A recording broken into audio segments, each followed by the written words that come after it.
Bonsoir à tous. Merci à vous tous qui êtes venus ce soir en présentiel dans la chapelle adventiste de Haroué. Avec ces temps d'épidémie, ça devient de plus en plus difficile d'oser affronter la foule. Mais je peux vous garantir, pour ceux qui nous regardent sur Internet, que les distanciations sociales sont très bien respectées ici. Il y a beaucoup de place et j'aimerais remercier donc ceux qui ont fait l'effort de venir ce soir et espérer que demain, il y en aura d'autres qui feront le même effort que vous afin que nous puissions parcourir ensemble un chemin qui constitue 5 étapes. Ce soir, le sujet que nous allons voir s'intitule « Comment voir ou comment rencontrer Dieu ?» C'est un sujet essentiel parce qu'on répond à cette question qui hante l'esprit de beaucoup de gens. Y a-t-il un être supérieur à nous qui est à l'origine de tout ce que nous voyons autour de nous? Y a-t-il un Dieu qui existe quelque part? Le sujet de ce soir a pour objectif de répondre à cette question. Ensuite, la deuxième étape de notre parcours, peut-on faire confiance à Jésus-Christ? En effet, puisque nous sommes dans une église, vous savez que c'est de Jésus-Christ dont nous allons parler. Mais on n'en parle pas que dans l'église adventiste, on en parle un petit peu partout. Alors, peut-on vraiment faire confiance à Jésus-Christ encore aujourd'hui? Alors que beaucoup de gens ont perdu la foi, les églises se vident, le sécularisme devient de plus en plus fréquent, peut-on encore faire confiance à Jésus-Christ à notre époque? Voilà la question à laquelle je répondrai demain. Ensuite, une grande question qui pousse beaucoup de gens à s'éloigner des églises, à s'éloigner de la foi et à s'éloigner du Seigneur, c'est un Dieu bon et pourtant beaucoup de souffrance, beaucoup d'injustice. Comment se fait-il que Dieu permette qu'il y ait tant d'injustice sur cette terre? Ce sera le troisième sujet que nous verrons ensemble. C'est un sujet important, mais aussi délicat, parce que beaucoup de gens ont lâché la main du Seigneur, pensant que Dieu était à l'origine de leurs problèmes. Donc ce sera notre troisième sujet. Ensuite, nous sommes dans une époque troublée, dans laquelle beaucoup de gens parlent de la fin de toute chose, de la fin de l'histoire, de la fin du monde, de la fin des îles. Alors j'aimerais dire pour ceux qui nous rejoignent, pour ceux qui ne savent pas où nous sommes, que nous sommes dans une très belle île qui s'appelle Tahiti. Alors il semblerait que cette émission sera suivie ou est suivie en direct dans certains pays en dehors de la Polynésie. Donc j'aimerais souhaiter la bienvenue à tous ceux qui nous regarderont ou qui nous regardent en direct d'autres pays. Et j'aimerais vous dire comment on dit bonjour dans notre île. Yaorana. Yaorana otopa atoa. Voilà, bonjour à tous. Il faut que vous appreniez un petit peu le tahitien parce qu'il paraît que c'est une des langues qu'on va parler dans le ciel. Alors, bonjour à tous. Est-ce que la fin du monde est proche? Ce sera notre quatrième sujet. En effet, avec les événements que nous vivons, beaucoup de gens se posent la question. Et enfin, quel est le meilleur chemin? Ce sera notre cinquième sujet. Nous allons voir aujourd'hui qu'il y a dans la vie plusieurs chemins qu'on peut parcourir, qu'on peut faire des choix qui peuvent nous emmener dans des directions complètement opposées. Quel est le meilleur chemin? Ce sera notre cinquième sujet. Comme vous l'avez compris, nos vies sont comparables à un chemin que l'on parcourt. Il peut être plus ou moins facile, mais l'essentiel, c'est quand même la destination finale. Si vous voulez avoir la vie éternelle, une vie sans tristesse, sans douleur, sans peine, une vie où la souffrance aura disparu, alors il faudra bien choisir votre chemin aujourd'hui. Ou vous voulez prendre la vie comme elle vient, faire un petit peu comme tout le monde, et puis vous ne vous posez pas de questions, on se conforme aux gens qui sont autour de nous, alors vous risquez de passer à côté de l'essentiel. Ce sujet nous montrera le seul vrai chemin qui mène à la vie éternelle. Ce sera donc le sujet de vendredi soir. Alors comme vous l'avez, j'espère, compris, j'ai choisi des sujets essentiels. Et donc, pour bien comprendre tout cela, il faut être avec nous ensemble chaque soir. Les sujets sont liés les uns aux autres. Par conséquent, je vous invite à venir parcourir ce chemin avec moi tous les soirs, afin qu'ensemble, nous puissions avoir le plaisir, vendredi, de prendre ce meilleur chemin que vous allez découvrir avec moi vendredi. J'aimerais donc commencer le sujet de ce soir qui s'intitule « Comment voir Dieu sur mon chemin ?» Un auteur écrivait « Quand on se retourne et qu'on fait halte un instant pour regarder le chemin parcouru, lors d'un voyage comme lors du chemin d'une vie, on peut identifier le carrefour dans les moments clés et la route où la route s'est mise brusquement à bifurquer. Quand on est jeune, on a le sentiment que tout est possible et que tout peut nous arriver. On a plein d'espoir et la vie est ouverte. Quand on arrive à un certain âge, alors on se rend compte qu'on a parcouru une bonne partie du chemin. Et l'on se rend compte que l'on a peut-être manqué certaines intersections, que l'on a peut-être fait certains mauvais choix, ou peut-être aussi on se rend compte qu'on a fait des bons choix. En effet, de nombreuses personnes se rendent compte que la vie est comparable à un chemin. Des poètes, des cinéastes. L'enfance et la jeunesse sont des temps de formation pour être capables de suivre le bon chemin. Les parents ont à cœur d'apprendre à leurs enfants ce qu'il faut pour obtenir une bonne situation, une belle famille et une bonne santé. Ensuite, les parents souhaitent que leurs enfants parcourent un bon chemin, qu'ils ne soient pas sur une mauvaise voie, qu'ils restent dans le droit chemin, comme on dit. Puis vient le moment où on se sépare des parents, où l'enfant se sépare de sa famille. Parfois, ici, à Tahiti, il s'en va de son île, ou il s'en va de son pays, suivre son propre chemin. Et là, on fait des rencontres. On vit des choses, on subit des événements qui font que nous devenons parfois des personnes que nous n'avions pas prévues. Le chemin que l'on choisit est déterminant pour notre bonheur présent et notre destinée éternelle. Je répète, le chemin que nous choisissons aujourd'hui est déterminant pour notre bonheur maintenant, mais aussi pour notre destinée éternelle. Personne ne nous force à parcourir notre chemin. Un adulte peut toujours changer de direction. Il y a toujours possibilité de changer de voie. Les personnes que l'on rencontre ou que l'on fréquente sont essentielles.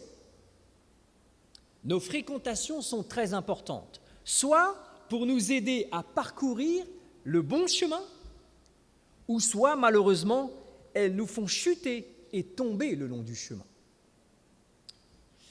Il existe, heureusement, de nombreuses passerelles qui peuvent nous permettre de changer de chemin si on le souhaite. Heureusement, on peut changer de chemin, on peut changer de voie. Il est toujours possible de changer de voie. Alors, comme vous le savez, il y a toutes sortes de chemins. Il y a des chemins en terre, des chemins en pierre, des chemins cimentés, des chemins en goudron. Mais on pourrait classer ces chemins en deux catégories. Les chemins faciles à parcourir et les chemins difficiles à parcourir.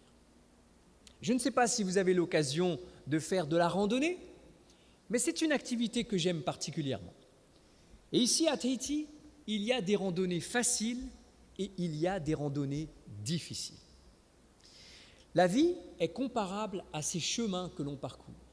Il y a des moments de la vie qui sont faciles et il y a des moments de la vie qui sont difficiles. Nos vies, chers amis, sont comparables à ces chemins. Mais comment se repérer sur le chemin de la vie? Comment savoir dans quelle direction aller? Comment faire les bons choix? Y a-t-il un guide, un moyen de savoir ou de se repérer? Quelque chose pourrait nous avertir des dangers, nous indiquer la bonne route et nous éviter les pièges? Voilà la question qui me semble être intéressante pour nous ce soir. Y a-t-il un moyen d'éviter les pièges de la vie? Y a-t-il une direction à suivre? Quelqu'un qui pourrait nous dire « Va à droite, ne va pas à gauche. Choisis ça, ne choisis pas cela. » Y aurait-il une voie qui existe et qui pourrait nous dire ces choses? Eh bien oui, chers amis, j'ai la bonne nouvelle pour nous ce soir. Oui, il y a quelqu'un qui peut nous dire le chemin à suivre. Je crois que vous et moi avons reçu une carte, une sorte de boussole, un GPS, comme on dirait à notre époque. Parce que les cartes, ça y est, maintenant, plus personne ne regarde les cartes. Tout le monde a son GPS. Un GPS très précis pour nous montrer la voie à suivre. Alors actuellement, les GPS ont une précision de 3 mètres. Alors il y a un homme qui envoie des dizaines de satellites dans l'espace pour créer un système de GPS encore plus précis. Chers amis, nous avons un GPS. En tahitien, permettez-moi de parler un petit peu en tahitien, parce que nous sommes à Tahiti. On appelle ce GPS « Te prau a te atua », la parole de Dieu. Un formidable GPS, un formidable moyen de connaître la direction à suivre.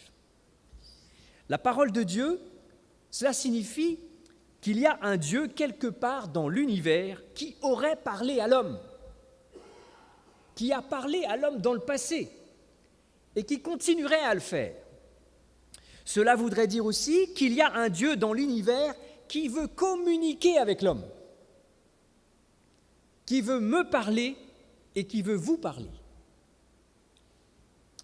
Cela veut dire enfin qu'il y a un Dieu quelque part qui a un message spécial pour moi, qui a un plan pour moi, qui a une destinée pour moi.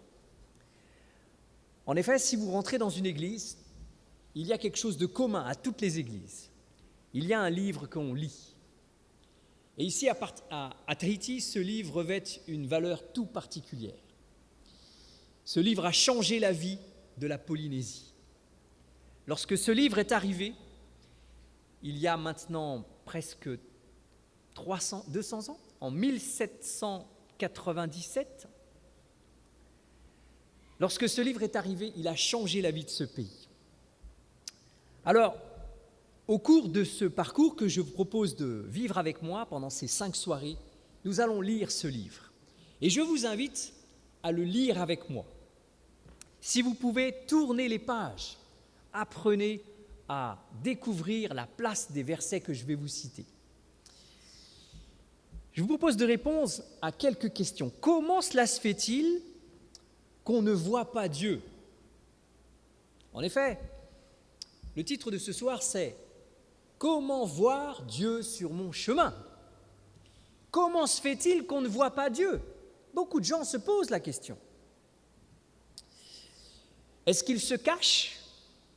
Est-ce qu'il ne veut pas qu'on le voie?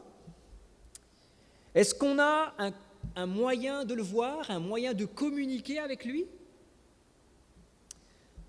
En effet, des gens se disent, mais c'est vrai, si Dieu existe, pourquoi est-ce qu'il ne se montre pas un petit peu de temps en temps à l'homme pour qu'on puisse le voir? Je vous propose de répondre à ces questions en lisant ce que Dieu a dit dans sa parole. Je crois que c'est le seul moyen de déterminer les réponses à ces questions. En effet, la meilleure façon de connaître et de comprendre ce que le Seigneur a comme volonté, c'est de lire sa parole qui parle de lui. Vous savez comme moi que les hommes se trompent. Oui ou non? Les hommes se trompent. Mais nous croyons que si la Bible est effectivement la parole de Dieu, alors elle ne se trompe pas. Sinon, elle est la parole des hommes. Si elle est la parole de Dieu, elle ne se trompe pas. C'est d'ailleurs la raison pour laquelle le roi d'Israël, David, a écrit un jour dans le livre des psaumes « Ta parole est une lampe à mes pieds et une lumière sur mon sentier. » Nous avons déjà un élément de réponse. Comment connaître le sentier? Eh bien, c'est vrai que si on marche dans le noir, on aura beaucoup de mal à connaître la voie à suivre. Il nous faut quelque part une lumière. Nous avons besoin d'une direction, d'un guide. J'ai fait une expérience très triste une fois, alors que j'étais dans la ville de Marseille. Il y a une montagne qui s'appelle la Sainte-Baume. Nous étions allés nous promener un soir pour voir un monastère au sommet de cette montagne. Mais nous étions partis un peu tard. Il était quelque chose comme 4 heures et le soleil se couchait à 5h30. Nous avons juste eu le temps d'arriver au monastère à 5h20. Nous avons admiré le magnifique coucher de soleil et ensuite il nous fallait rentrer. Mais entre le parking et le sommet de la montagne, il y avait une forêt à traverser. Je ne sais pas si vous avez déjà marché dans la forêt la nuit. Ce n'est pas quelque chose de très réjouissant parce qu'on ne voit pas où on va et parce qu'on entend des drôles de bruits. On ne se sent pas en sécurité. Ce jour-là, nous étions à 4. J'étais avec une tante qui avait 70 ans à l'époque et j'avais 2 autres amis. Et j'ai dit aux 2 autres amis, écoutez, je vais me dépêcher d'aller avec ma tante pour vite aller avant que le soleil se couche complètement et que l'on ne voit plus rien. Mais manque de chance, arrivé à une intersection, je ne savais plus où il fallait aller. Fallait-il prendre le chemin de droite ou fallait-il prendre le chemin de gauche? Et je me suis trompé. Nous avons pris le mauvais chemin. Et nous nous sommes retrouvés à marcher dans cette forêt. Et nous nous sommes perdus. Nous avions commencé à descendre la montagne à 5h30. À 7h30, nous étions encore dans la forêt. Nous sommes arrivés à un endroit, il faisait nuit. Il y avait heureusement un peu de lune. Et nous sommes tombés dans un champ. Et au loin, nous voyions une petite lumière. Je me suis dit, il faut qu'on se dirige près de cette lumière. Et nous marchions à travers champs, quand à un moment, ma tante a vu une grande tache noire. J'allais marcher dans la tache noire. Et puis elle me dit, arrête Franck, regarde. C'était un énorme trou au milieu du champ. Grâce à ma tante, nous nous sommes arrêtés et nous avons bifurqué. Nous avons marché encore pendant une demi-heure. Et ce n'est qu'à 8h du soir que nous avons retrouvé le parking où était garée la voiture. Je vous garantis, chers amis, que si on se trompe de chemin, les conséquences peuvent être graves. Je remercie le Seigneur de ce que je ne suis pas tombé dans ce trou, parce que là, personne ne nous aurait retrouvés à cette heure-là. Mes amis, nous avons besoin d'une lumière pour nous guider sur le sentier. À l'époque, il n'y avait pas de téléphone portable. Je ne pouvais pas allumer mon Vini pour regarder le chemin. Ça n'existait pas. Alors nous nous repérions un petit peu avec les étoiles, avec un petit peu la lune. Mais heureusement qu'il y avait un petit peu de lumière. La Bible dit, « Ta parole est une lampe à mes pieds et une lumière sur mon sentier. » Nous avons besoin de cette lumière, chers amis. Quand tout va bien, quand il y a du soleil et que la voie est dégagée, alors il n'y a pas besoin nécessairement de lumière. Mais quand l'horizon s'obscurcit, que les difficultés apparaissent, que le chemin de nos vies devient compliqué et que les problèmes se multiplient, alors on ne sait plus quoi faire. Alors il est utile d'avoir une lumière sur notre sentier, c'est-à-dire une direction à suivre, une aide, quelqu'un à nos côtés, un soutien dans les moments difficiles. Mes amis, lorsqu'on est chrétien, on n'est pas seul. On n'est jamais tout seul. On a un Dieu qui est à nos côtés et qui nous soutient dans les moments difficiles. C'est cela la différence avec un non-chrétien. La parole de Dieu nous apporte ce soutien, cette direction et ce réconfort dont nous avons besoin. Mais alors, où est Dieu sur notre chemin? La question demeure. Est-ce que Dieu se cache? Pourquoi est-ce qu'on ne le voit pas? Eh bien, en lisant la Bible, on arrive à découvrir la réponse à cette question. Premièrement, Dieu ne se cache pas, mais c'est l'homme qui se cache. En effet, au début de l'histoire de l'humanité, l'homme et son Dieu parlaient face à face. Je ne sais pas si vous arrivez à imaginer ça. Parler face à face avec Dieu. C'était un moment incroyable de l'histoire de l'humanité. Il n'y avait aucune séparation entre son Dieu et l'homme. Jusqu'à ce qu'un événement survienne et vienne briser cette relation unique entre l'homme et son Créateur. Terrible. Exactement comme ce qui peut se passer entre deux personnes qui sont des grands amis, qui se parlent tous les jours, qui se voient et qui sont ensemble, et quelque chose se passe, elles ne veulent plus se voir et elles ne veulent plus se parler. Est-ce que ça arrive ? Est-ce que ça arrive ? Mais oui, ça arrive. Ça arrive. Deux grands amis, des gens qui sont liés par le sang presque, eh bien, peuvent arriver à ne plus se parler du tout et à ne même plus vouloir se voir. Eh bien, chers amis, c'est ce qui est arrivé entre nos premiers parents, les premiers hommes, et leur Créateur. L'homme entendait la voix de Dieu tous les jours. Cette voix qui était si agréable pour lui est un jour devenue menaçante. Elle est devenue pour lui effrayante. Et quand l'homme l'a entendue, il est parti se cacher. Vous vous rendez compte ? Vous entendez la voix de votre ami et d'un jour ou l'autre, vous n'avez plus envie de l'entendre. Quand il vient, vous allez vous cacher. Voilà ce que dit la Bible. Dans le livre de Genèse, au chapitre 3 et au verset 8, nous lisons « Alors, ils entendirent la voix de l'Éternel Dieu qui parcourait le jardin vers le soir, et l'homme et sa femme se cachèrent loin de la face de l'Éternel. » Voilà, mes amis, le problème. Ce n'est pas Dieu qui se cache, mais c'est l'homme qui se cache. L'homme, cette situation n'a pas beaucoup changé aujourd'hui. Les hommes continuent à faire comme si Dieu n'était pas là. Ils continuent plus ou moins à se cacher loin de la face de leur Créateur. Et vous savez comment ? Eh bien, ce n'est pas très compliqué à voir. On peut aborder n'importe quel sujet avec nos amis, nos voisins, nos cousins. Mais quand on va parler du Seigneur, il va y avoir comme un froid qui va descendre. Quelque chose qui va changer. Les gens ne veulent pas parler du Seigneur. Les gens ont peur de parler de Dieu. Il y a quelque chose qui se passe. Dès qu'on parle de Dieu, les relations se refroidissent. Les hommes, sans forcément le savoir, fuient Dieu et utilisent toutes sortes de prétextes pour le fuir, toutes sortes de choses pour remplir le vide qu'il y a en eux.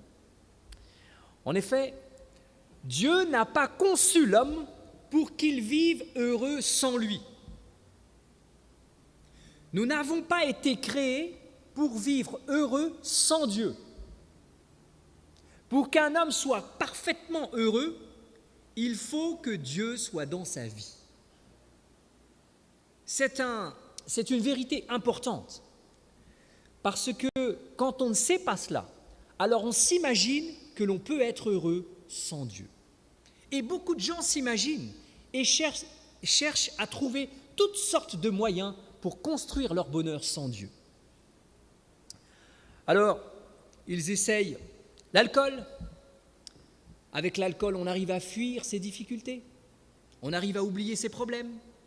Mais lorsque l'effet de l'alcool est passé, alors les problèmes reviennent. Alors on essaye la drogue, c'est un peu plus fort, mais c'est la même chose. Il faudra toujours plus augmenter les doses afin d'oublier la réalité, jusqu'à ce que l'on devienne encore plus esclave. La drogue n'est pas la solution. Alors on essaye l'argent, en espérant que les choses matérielles vont nous apporter le bonheur que l'on souhaite. On pense qu'une chose va nous rendre heureuse. Mais n'avez-vous pas remarqué que dès que l'on a obtenu la chose que l'on désirait, alors on désire quelque chose d'autre. Et c'est jamais fini. L'argent n'a pas le pouvoir de nous rendre heureux. L'argent ne peut pas satisfaire le vide qu'il y a en nous. Alors, les jeunes essayent les relations amoureuses. Ils pensent qu'à travers une relation amoureuse, ils vont combler le vide qu'il y a en eux. Mais là encore, quand ils sont amoureux, ils sont au top. Et quand il y a une désillusion amoureuse, ils sont plus bas que la terre. Ce n'est pas dans une relation amoureuse qu'on trouve le bonheur. D'autres essayent les jeux d'argent. Mais les jeux d'argent sont un piège. Et beaucoup de gens le découvrent à leurs dépens lorsqu'ils n'ont plus d'argent. D'autres essayent la politique, en espérant que grâce à la politique, ils vont donner un sens à leur vie. Mais la politique ne donne pas le bonheur non plus. Si vous regardez bien, beaucoup d'hommes politiques ont des problèmes dans leur vie personnelle. Beaucoup d'hommes politiques. La politique n'est pas une solution. Elle n'apporte pas le bonheur. Le sport peut-être. Le sport peut nous donner des joies formidables. Notre équipe gagne. On est heureux.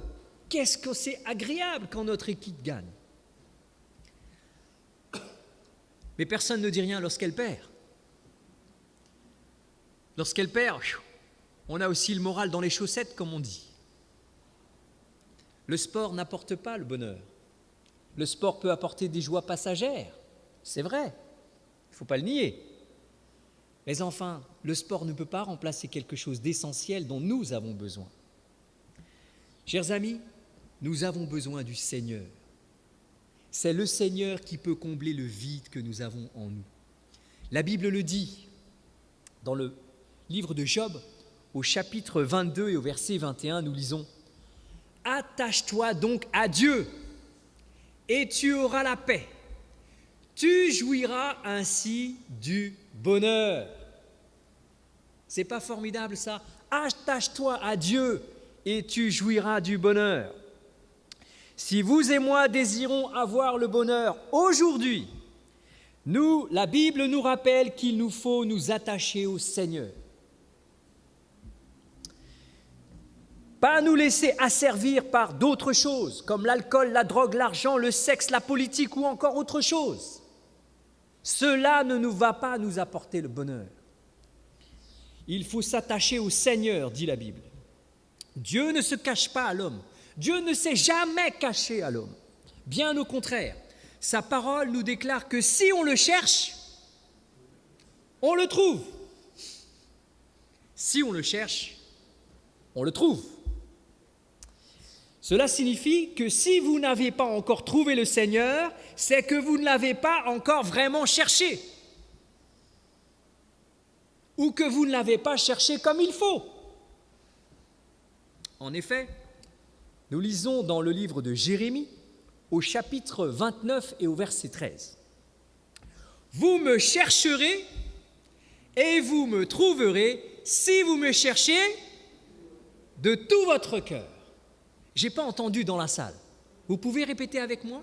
« Vous me chercherez et vous me trouverez si vous me cherchez de tout votre cœur. » Voilà le secret. Pour trouver Dieu, il faut le chercher de tout son cœur, c'est-à-dire s'y appliquer avec force, prendre du temps, lire, prier, appliquer les conseils de la parole de Dieu, venir à des conférences comme celle-ci. C'est comme ça qu'on trouve le Seigneur.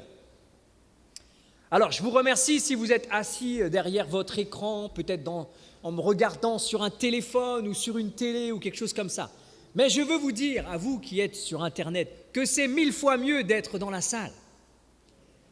Venez nous rejoindre, parce que nous avons prié pour que le Saint-Esprit agisse ici. Alors venez nous rejoindre si vous pouvez les prochains soirs. C'est pourquoi il y a des occasions qui sont créées comme celle-ci, que le Seigneur nous donne afin qu'on puisse le connaître. La Bible ajoute dans le livre d'Ésaïe au chapitre 55 et au verset 6 « Cherchez l'Éternel pendant qu'il se trouve.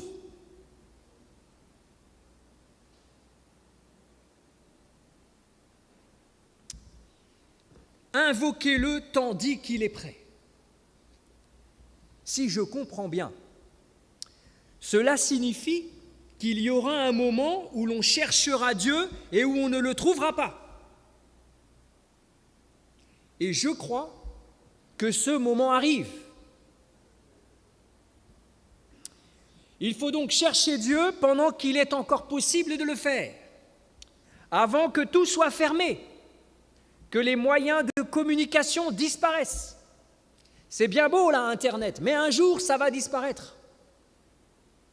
Ça va disparaître. Il ne faut pas se leurrer. Vous et moi pouvons rencontrer Dieu sur notre chemin. Il faut le chercher. Il ne se cache pas. Dieu a toujours voulu sauver l'homme d'une vie médiocre et du malheur. Ce n'est pas le plan de Dieu que nous vivions dans le malheur. Il utilise tous les moyens pour se révéler aux hommes. Tous les moyens. Le premier moyen qu'il a utilisé depuis la création du monde, c'est la nature, la beauté de la nature. Les choses sont tellement belles qu'on ne peut pas se dire que ça vient du hasard. Il n'y a pas de hasard. Il y a un créateur derrière tout ce que nous voyons. Tout a été fait pour notre bien-être. Et ce n'est pas compliqué. C'est lorsqu'on regarde les autres planètes du système solaire, lorsqu'on regarde les étoiles, lorsqu'on regarde ce qu'il y a autour de nous, qu'on se rend compte, mais qu'on n'est rien dans l'univers. On n'est même pas le début d'une puce comparé à l'univers. Le roi David, dans la Bible, dit « Les cieux racontent la gloire de Dieu et l'étendue manifeste l'œuvre de ses mains. » Cela veut dire, chers amis, que lorsqu'on va regarder le ciel, vous et moi allons voir le Dieu de gloire, le grand Dieu. Ce n'est pas seulement la Bible qui le dit. Des millions de gens qui ont regardé l'espace, qui ont regardé les choses dans le ciel, se disent que c'est merveilleux. Alors, je ne sais pas si vous avez mis l'œil dans un télescope. Si vous n'avez pas eu l'occasion de le faire, maintenant, la NASA a publié les formidables images que le télescope Hubble a prises dans l'espace. J'en ai mis quelques-unes ici pour vous montrer les choses. Et mes amis, plus on regarde le ciel profond et plus on découvre des merveilles, des choses insoupçonnées qui nous montrent qu'il y a un créateur derrière tout ça, un concepteur à toutes ces choses, qui a tout vraiment étudié pour notre bonheur. La Bible ajoute que Dieu n'a pas fait les choses à moitié. Dieu a fait les choses de manière parfaite.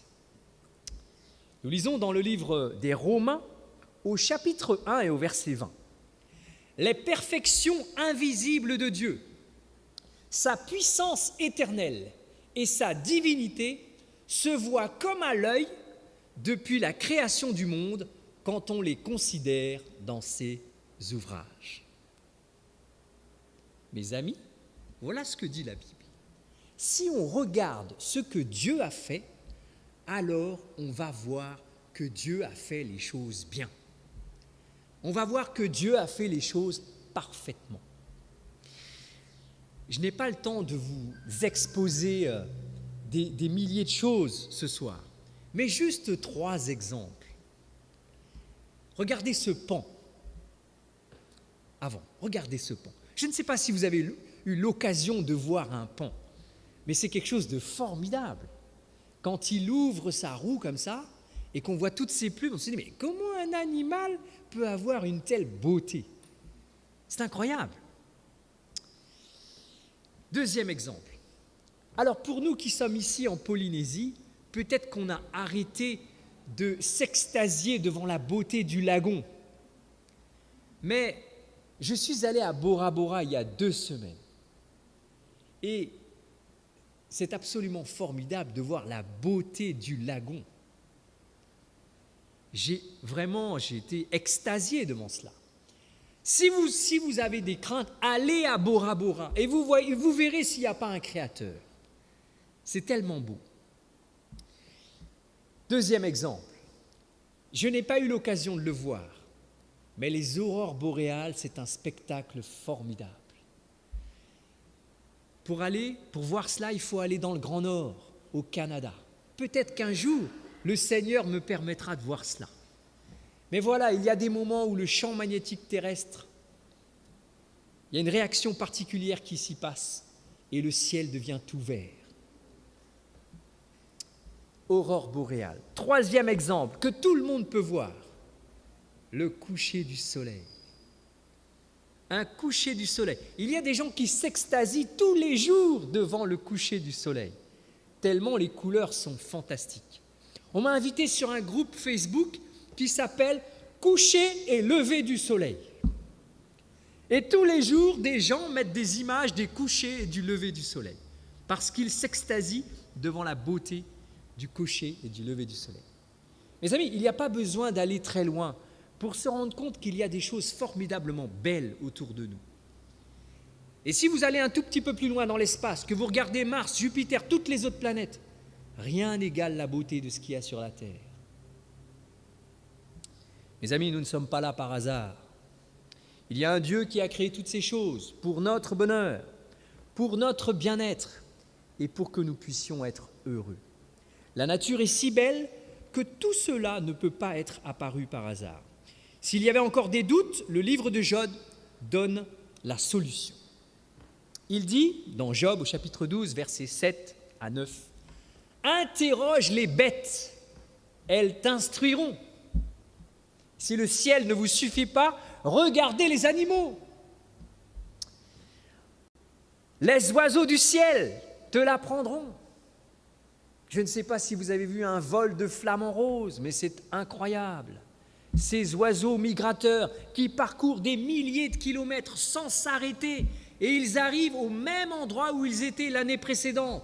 Ils ne se trompent pas, mais qui les dirige? Comment font-ils? Les savants encore se demandent, mais comment ils font pour se repérer? Parle à la terre, elle t'instruira. Le spectacle incroyable d'un volcan. Comment se fait-il que la terre n'ait pas été encore brûlée?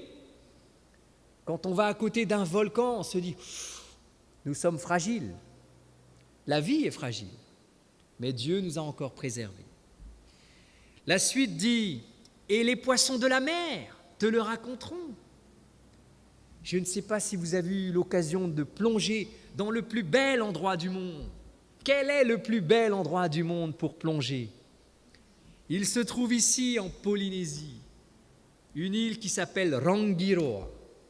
Rangiroa.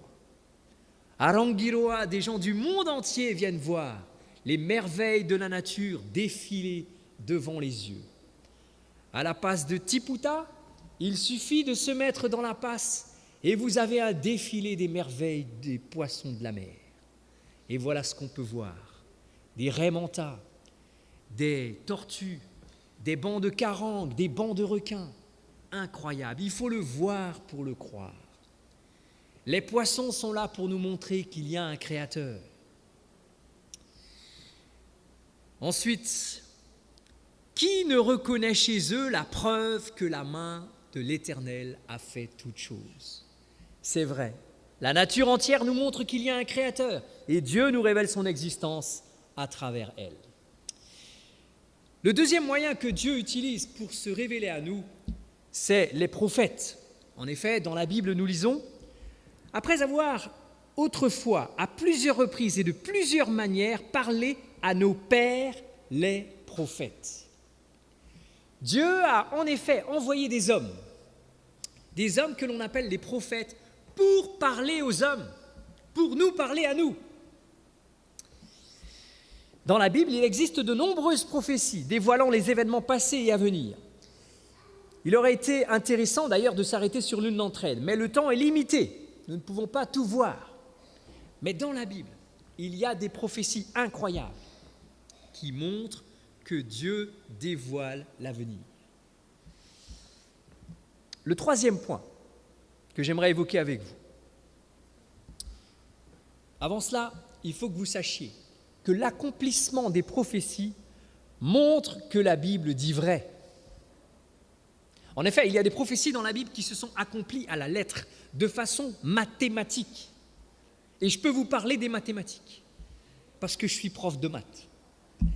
Il y a des prophéties qui se sont accomplies à la lettre. Et ça montre que la Bible dit vrai, l'accomplissement des prophéties. Le point suivant, c'est que Dieu s'est révélé à l'homme d'une façon suprême à travers la vie, les enseignements et la mort de son Fils Jésus-Christ. Nous lisons dans le livre des Hébreux, Dieu, dans ces derniers temps, nous a parlé par le Fils, qu'il a établi héritier de toutes choses, car par lequel il a aussi créé le monde. Le Fils, dans ce texte, fait référence à Jésus-Christ. Nous apprenons aussi qu'il est le créateur du monde. Dans ce texte, on apprend que Jésus-Christ a créé le monde. Je ne sais pas si vous saviez cela. Ce texte le dit. C'est en regardant la vie de Jésus-Christ, en écoutant avec soin son message et en suivant ses enseignements que l'on découvrira Dieu sur notre chemin. Alors, quelqu'un posera la question, mais pourquoi est-ce qu'on ne peut pas voir directement Dieu avec nos yeux? On aimerait le voir. La Bible explique pourquoi. Elle dit que tous les hommes ont péché et sont privés de la gloire de Dieu. La raison pour laquelle nous ne pouvons pas voir directement Dieu, c'est parce que vous et moi, nous sommes dans une situation que la Bible appelle le péché. Nous en parlerons davantage les soirs suivants, mais la Bible donne la réponse de façon claire. Nous sommes dans une situation qui nous empêche de voir le Seigneur avec nos yeux. C'est pourquoi le Seigneur utilise d'autres moyens pour se dévoiler à nous, pour se révéler à nous. La nature, les prophètes et Jésus-Christ, comme nous l'avons vu. Ce n'est pas que Dieu veut se cacher, au contraire. Dieu a toujours voulu que l'homme fasse connaissance avec lui. Il a toujours voulu que nous découvrions le chemin qui mène à la vie. Quand je parle de la vie, ce n'est pas de cette vie que nous vivons. Je parle d'une vie meilleure, d'une vie sans fin, d'une vie éternelle, dit la Bible. C'est pourquoi pendant cette semaine, nous voulons retourner à la source de l'information. Nous sommes dans une époque où on parle des fake news, des fausses informations.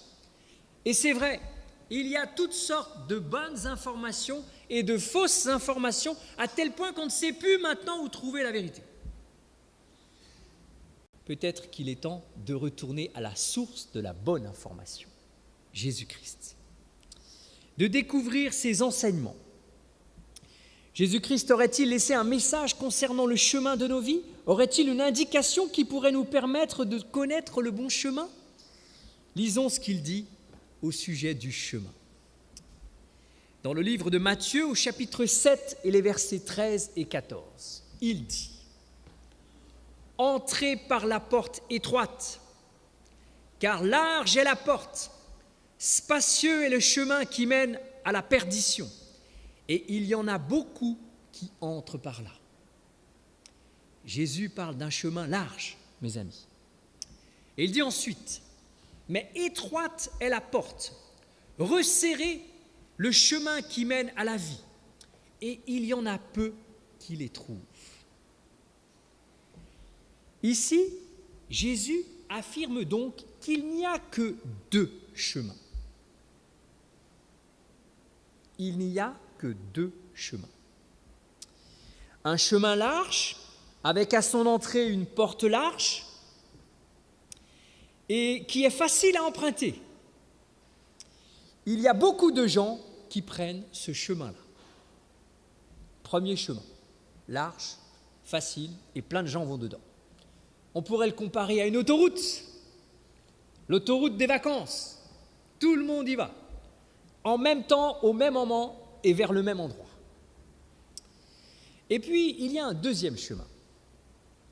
Un chemin qui, lui, est étroit. À son entrée, il y a une porte étroite. Et il y a beaucoup de personnes qui cherchent ce chemin.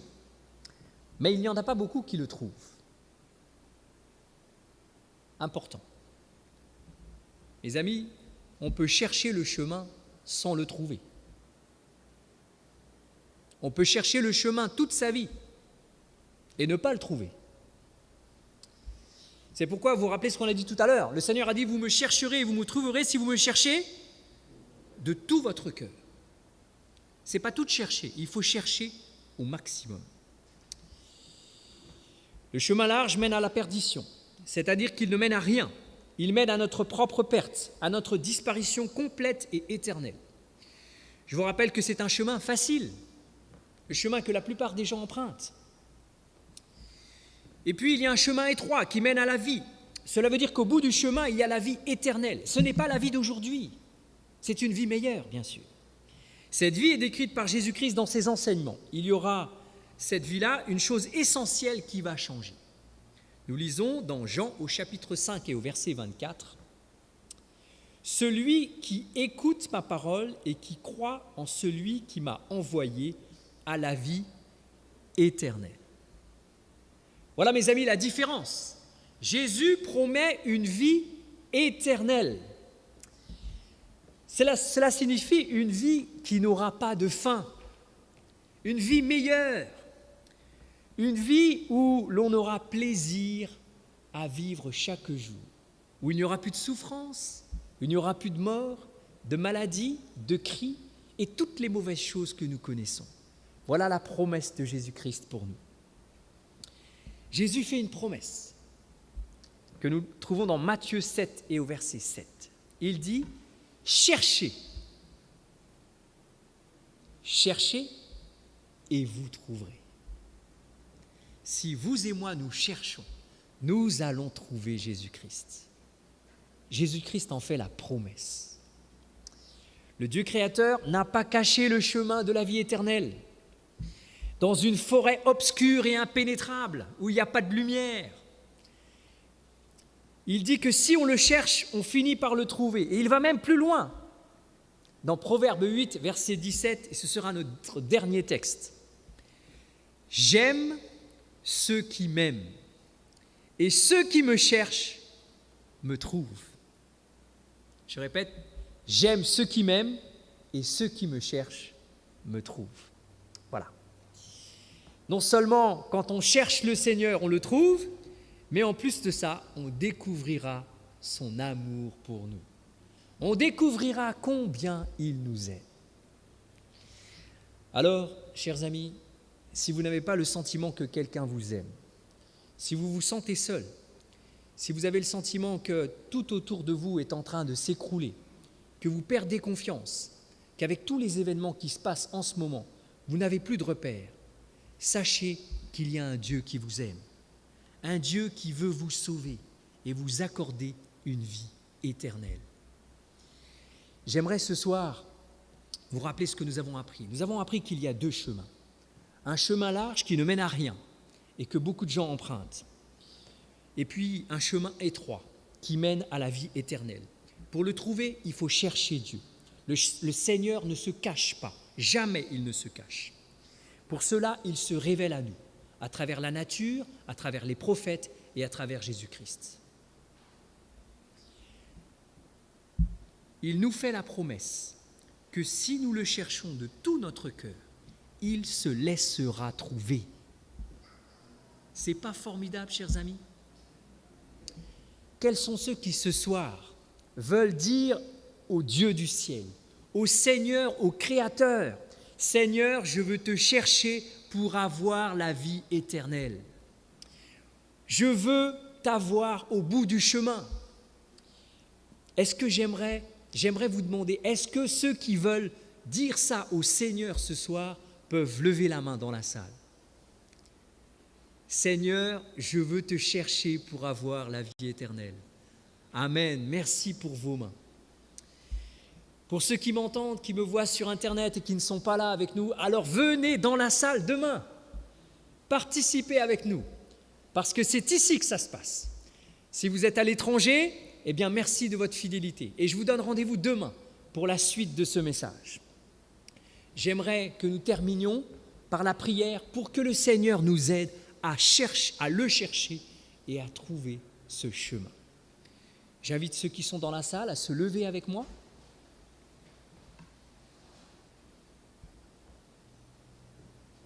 Je vais incliner la tête, fermer les yeux, et ceux qui veulent prier avec moi, je vous invite à faire la même chose. Éternel, notre Père, notre Dieu, Créateur du ciel et de la terre, toi qui nous as donné cette si belle nature, qui a envoyé des prophètes, qui a envoyé Jésus-Christ et qui nous a donné la Bible, nous nous tournons vers toi parce que nous avons appris ce soir que tu n'es pas un Dieu qui se cache, mais tu veux que nous te cherchions pour que nous te trouvions. Seigneur, tu nous as appris que si on te cherche de tout notre cœur, alors nous allons te trouver. Nous te prions, Seigneur, donc, de nous permettre de te chercher de tout notre cœur, afin que tu te révèles à nous, que tu entres dans nos vies, que tu nous parles et que tu nous dises quel est le chemin que nous devons suivre pour avoir cette vie éternelle. C'est notre prière que nous t'adressons au nom de Jésus. Amen. Merci à ceux qui sont dans la salle, vous pouvez vous asseoir. J'aimerais terminer en vous annonçant le sujet de demain. En effet, j'espère vous revoir demain. J'espère aussi que vous amènerez vos amis et que la distanciation sociale sera un petit peu moins respectée, parce qu'aujourd'hui, elle est presque trop respectée. Ok. Demain, peut-on faire confiance à Jésus-Christ ? Je vous ai en effet parlé de Jésus-Christ. Je vous ai dit qu'il nous a montré un certain chemin. Mais est-ce qu'on peut vraiment lui faire confiance ? Est-ce qu'il y a des raisons de faire confiance à Jésus-Christ ? Dans un monde où beaucoup de gens perdent confiance en l'avenir, en leur famille, en leurs amis, dans les institutions, eh bien, est-ce qu'il y a encore une personne en qui on peut faire confiance ? Ce sera le sujet de demain. Donc, je vous invite à revenir demain soir, à l'heure, à 19h, afin qu'ensemble, on découvre si vraiment on peut faire confiance à Jésus-Christ. Merci à tous. Je vous souhaite un bon retour pour vous qui êtes avec moi dans la salle et pour ceux qui me suivent, qui ont suivi ou qui suivront peut-être sur Internet. Eh bien, je vous remercie de votre fidélité, de votre participation et je vous invite à nous rejoindre sur tous nos sites YouTube, Facebook, Instagram, etc., et à partager avec vos amis pour que demain nous soyons encore plus nombreux par la grâce de Dieu. N'hésitez pas, si vous avez des questions, à les poser. Justement, les réseaux sociaux, c'est aussi fait pour ça. Vous pouvez mettre un petit j'aime, un petit like, ou si vous n'aimez pas, vous mettez aussi. Mais participez, interagissez avec nous, cela nous fera très plaisir. Que Dieu vous bénisse abondamment. Bonne soirée et à demain.